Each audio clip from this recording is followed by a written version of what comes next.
We will be inviting up Mark Clayton. Now, Mark has over 7 years of experience in thermal modeling, passive design, and sustainable value engineering for master plans, large-scale mixed-use developments, right down to individual houses. So has breadth of experience across many different scales.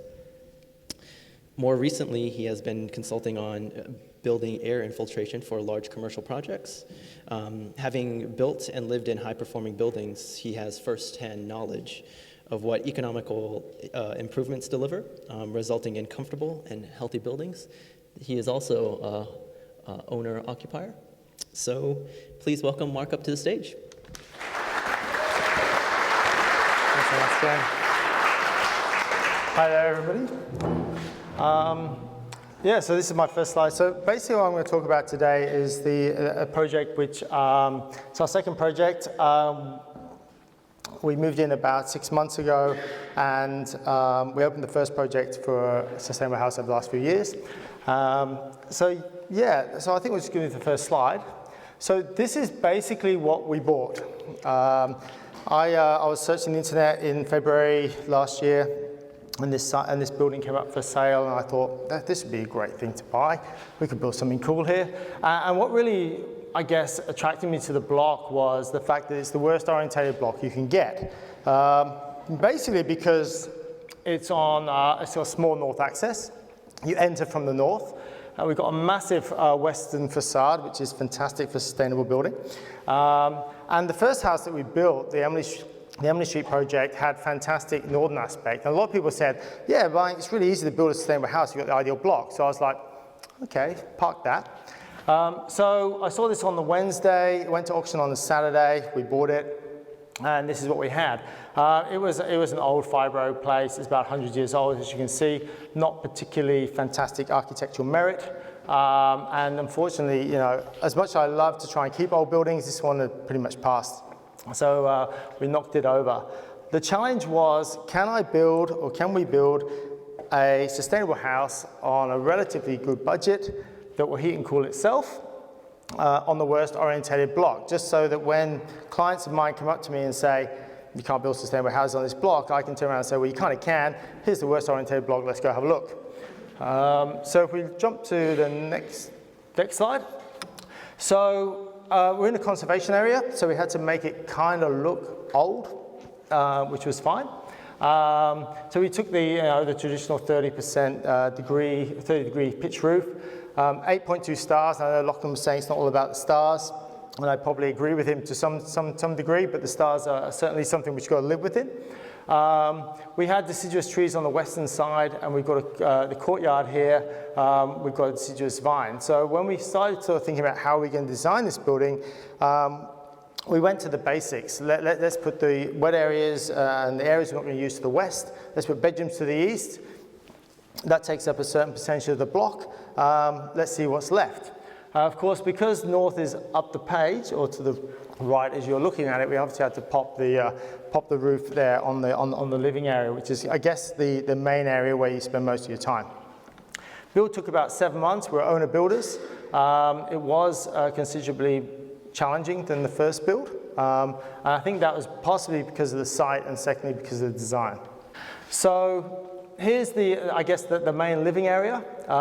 Plenty of thermal mass, which is really important. One of the challenging parts of this block, I guess, was trying to get northern glazing northern light into the building, because obviously in front of the building we've got a carport, the cars, the bedrooms, and the main part of the building, which means we had to pop the roof, as you can see there on the top photo. That's 4.6 to the inside, which is pretty high. A lot of people thought we were building two-story, which we weren't. We did actually use SIPs, which I know Lachlan's had a pretty difficult situation based on what he just said. And this is our second build with SIPs, and I've got to actually say the opposite. It's been an absolute dream. We used a company out of WA, which we used before. You basically send off your files, your 3D model, and they cut every single panel to size, and off you go. And we basically got all the external walls up in about 4 days, which was awesome. Those brick walls that you can see are actually limestone from Cape Jaffa. It's reverse brick veneer, basically just adding to the thermal mass of the slab in that area. The wall is 3.2, which is pretty high insulated. And we actually went over the top with the roof. We not only put R6 at roofing level, we actually thought, let's put a roof blanket in, and that's more about to mitigate condensation issues, which is becoming more and more apparent in the built form here in Australia. Looking at, I guess, indoor air quality, no VOC paints, sealers, that kind of stuff, because it's actually quite important to enjoy the space you're in. And let's face it, you go and build a building and then let's paint it with toxic paints, and then we go move into that building. I'm not entirely sure that's such a great idea. And then the general sort of stuff, LED lighting. I mean, nowadays that's pretty much part of the course, which is great. And the only mechanical cooling is the ceiling fans.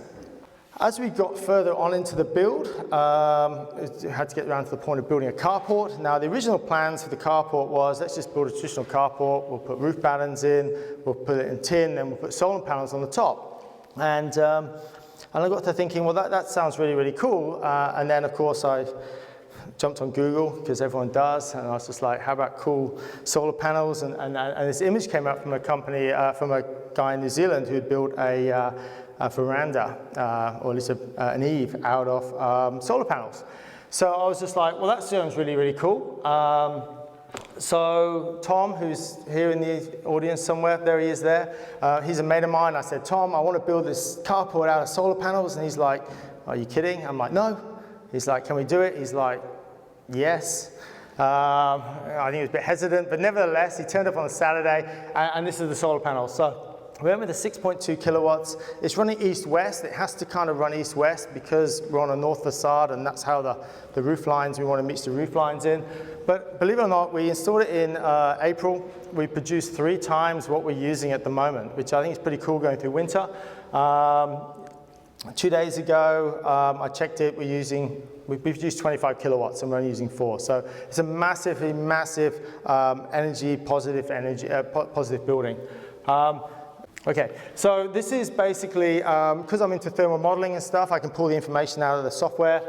What we've got here is the blue line is a typical outdoor temperature from the software modeling. There is a red line, which is the predicted indoor temperature, and then the yellow line is what's actually happening in the building. I've got 3 data loggers throughout the building, in the main living area, and so on. As you can see, it's tracking pretty good through the winter. The spikes that you can see in the yellow is the nights that we have the wood heater on, just to basically make our own personal comfort a little bit more. Obviously, the software assumes personal comfort. We want a little bit more. So this is what it ended up looking like. Again, the bottom side and the right-hand side, you can see that sort of heritage kind of feel about it, but more of a modern take on it, I guess. And then we've got the carport and so on. So that's kind of what we're doing. We're opening from 10 till 4, so come and say hello if you've got time. Thank you very much.